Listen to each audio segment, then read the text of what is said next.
नमस्कार, स्वागत आहे तुमचं अलकाराव किचनमध्ये. आज आपण बघतोय लसुणी मेथी. तर चला बघूया.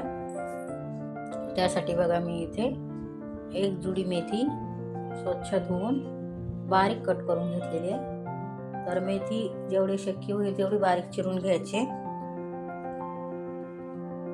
तर मेथी आपण थोडी साईडला ठेवू. अगोदर मी थोडेसे शेंगदाणे भाजून घेते. तर मेथी तर आपण वेगवेगळी बनवतो, पण असे लसुणी मेथी एक बनवून बघा, खूप छान लागते. शेंगदाणे भाजून घेतलेले तर आपण मिक्सरच्या भांड्यात काढून घेऊया. त्याच्यात अगोदर मी थोडीशी कोथिंबीर टाकून घेतलेली आहे आणि त्यावर हे शेंगदाणे काढून घ्यायचे. थोडेसे तीळ पण भाजून घेऊया आपण. तवा गरमच आहे आणि तीळ भाजायला थोडेसे परतून घ्यायचे, लगेच भाजून होतात. जास्त भाजायचे नाही, तीळ कडवट लागतात. मग थोडेसे परतून घेतले की काढून घेऊया. आणि आता आपण हे थोडंसं थंड व्हायला ठेवूया मसाला.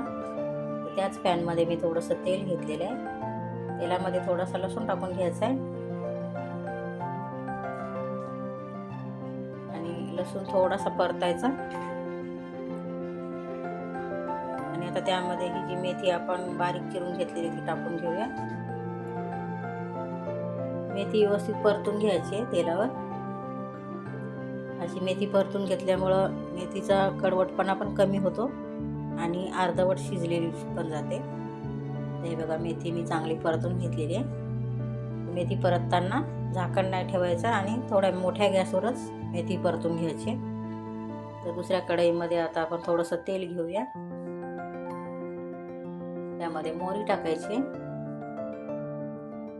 आणि खूप सारा लसूण टाकायचा आहे, कारण या भाजीचं नावच आहे लसुणी मेथी.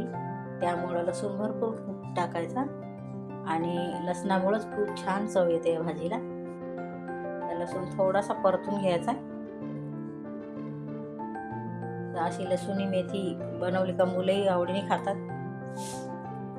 आता त्यामध्ये आपण एक मोठा कांदा बारीक कट करून घेतलेला ते टाकूया आणि कांदाही चांगला तेलात परतून घ्यायचा आहे.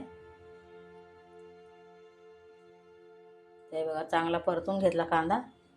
आणि त्यामध्ये एक बारीक कट करून टोमॅटो टाकायचा आहे आणि टोमॅटो पण चांगला सॉफ्ट होईपर्यंत परतून घ्यायचा आहे. 5 मिनिटं असं मिक्स करून टोमॅटो पण परतून घेतलेला आहे. आता त्यामध्ये अर्धा चमच हळद टाकायची, लाल तिखट टाकूया आणि चांगलं मिक्स करून घ्यायचंय. ही लसुणी मेथी बनवायला पण खूप सोपी आहे, खूप पटकन बनते. तर सकाळच्या काही गडबडीत आपण डब्यालाही देऊ शकतो. आणि त्यामध्ये जे हे वाटप करून घेतलेलं आहे आपण ते टाकूया आणि हे वाटप चांगलं तेल सुटेपर्यंत आपल्याला परतून घ्यायचंय. तर 2 मिनिटासाठी आपण झाकून ठेवूया आणि झाकून हे आपण चांगलं परतून घेऊ वाटण.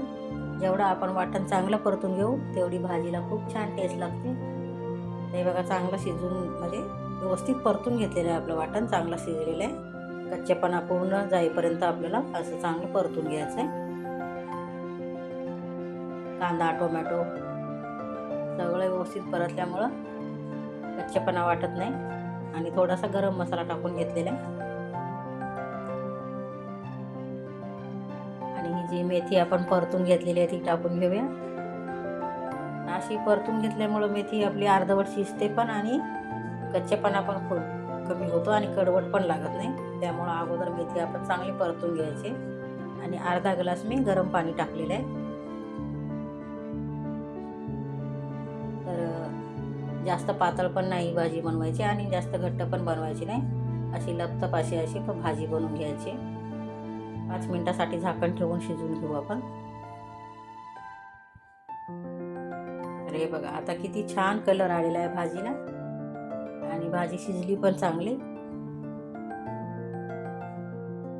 तर अशीच बनवायची, जास्त पातळ पण नाही आणि जास्त घट्ट पण नाही. खूप छान भाजी झालेली आहे आणि कलर पण खूप छान आलेला आहे. तर आपण 2 मिनटं खाली ठेवूया ही भाजी आणि भाजीवर टाकण्यासाठी एक आपण तडका बनवून घेऊया. तर हा तडका नाही टाकला तरी पण चालतो, अशी खूप छान लागते भाजी, पण तडका टाकल्यामुळं अजून खूप छान चव लागते भाजीला. तर थोडासा लसूण परत टाकूया आपण तेलामध्ये. हा तडका तुम्हाला टाकायचा नसेल तर तुम्ही स्किप करू शकता. लसूण थोडासा कलर चेंज होईपर्यंत परतायचा आणि त्यामध्ये आता आपण थोडीशी काश्मीरी लाल मिरची पावडर टाकतो कलरसाठी. थोडी अर्धा चमच काश्मीरी मिरची टाकायची आणि हा तडका आपण आता भाजीवर टाकून घेऊया. तर अशी लसूणी मेथी तुम्ही एकदा नक्की ट्राय करून बघा. व्हिडिओ आवडला असेल तर लाईक करा. थँक्यू.